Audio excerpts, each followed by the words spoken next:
Kwa hiyo Mungu alikuwa ameshaona ndani ya tumbo la mwanamke anaitwa Raheli kuna mtoto anatakiwa kutokezea huko anaitwa Yusufu, na huyo Yusufu anakuja kuwa msaada kwenye taifa la Misri na msaada kwenye familia yako. Sio kama unaelewa, kuna wakati Mungu anaweza kuwa akakuacha kuwa kiongozi kwenye familia ya kwenu, akakuacha kuwa mtu mkubwa mwenye mafanikio fulani kwenye familia ya kwenu, na wanaoinuka kukupinga na kukushambulia wanakuwa ni wale wale ambao Mungu amekuitoa zaidi. Sio kama unaelewa. Watu wa nje wanaweza kusapoti, lakini wale wale wa ndani ambao Mungu amekufanikisha ili wafanikishe wao wanakupinga. Unashangaa kama umefanikiwa, ndugu zako wa ndani wale wale ukiwa na pesa wanasema pesa za kichani anazo ndugu yetu.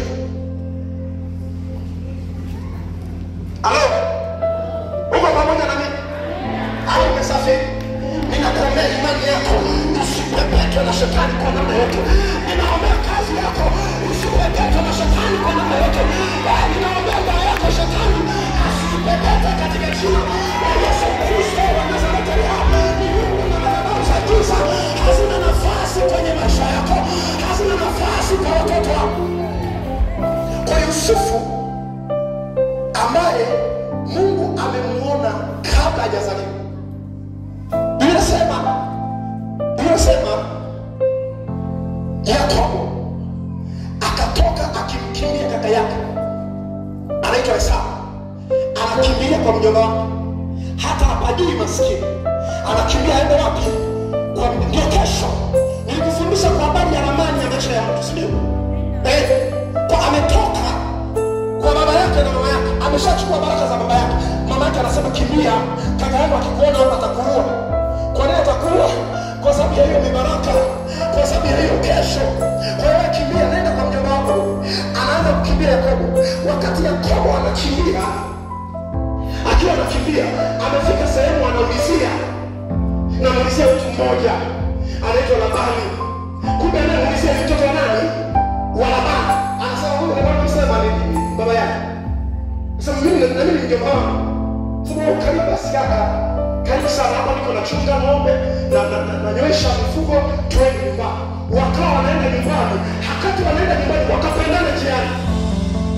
Unaelewa? Wanaenda nyumbani, hata Yakobo hajafika, wakapendana wapi? Njiani. Kwa alipofika kwa mjomba akamkaribisha. Akaambia mjomba, mimi nashukuru nimefika hapa ni sawa, lakini mjomba ninaomba unipe kazi. Mjomba sasa nakupa kazi na mshahara wako itakuwa unataka kiasi gani? Akasema mshahara wangu naomba utanipatia huyu dada yangu huyu ni mume. Akasema chunga miaka. Akaanza kuchunga miaka, anatafuta mtu anaitwa Yusufu wako kwa hao watu wawili. Wanaweza kusema lakini kisanga chake kesho yake kukata kona na kuharibiwa. Wachawi ni wengi njiani. Kuna nakuendea jitahidi sana kuomba. Kuna watu wanakaja kama wanazungumza maneno mazuri kwenye maisha yako, lakini mioyo yao wanazungumza vingine.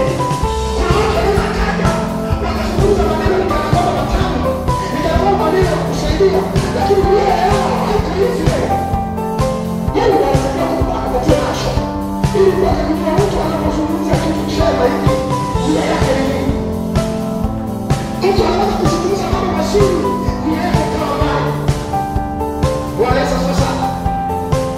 Kwa hiyo wakaingia mkataba kwamba wachunga miaka saba, alafu baada ya miaka saba nitakuoza ukimtia mwenyewe. Akajitahidi kwa jinsi alivyopenda, akachunga miaka mwaka wa kwanza, mwaka wa pili, mwaka wa tatu kwa ajili ya kuingia mahali. Unaelewa Yusufu? Alipomaliza akamwambia bwana mkwe ambaye ni mke wake, sasa muda umeshafika, nipatie mke wangu sasa. Akasema una shida, ingia chumbani ulale, tutakuleta mtoto wako. Alipoingia ndani wakamchukua dada yake na yule ampendaye anaitwa Lea, wakamsukumizia chumbani, wakamfungia kalala huko. Kuamka asubuhi kuangalia, sio yeye. Akasema jamani, mmenifanyia kitu gani? Mimi nilitumika miaka 7 kwa ajili ya Lea, mbona mmenipa Lea? Akasema anasema kwetu haitendeki hivyo. Unaelewa vizuri? Kwetu haitendeki hivyo. Huwezi kumuua mtoto mdogo wakati mkubwa anaenda kutafuta tena kosi. Kwa cha msingi kama unamtaka na huyu, endelea miaka 7 mingine. Akaanza kutumika miaka 7 mingine. Wala tumika miaka 7 huyu. Huku kuna mke anaendelea kuzaa naye. Haleluya. Bwana Yesu asifiwe sana. Akatumika miaka 7 akampata. Alipompata huyu mwanamke akawa hazai. Ana tatizo la kuzaa.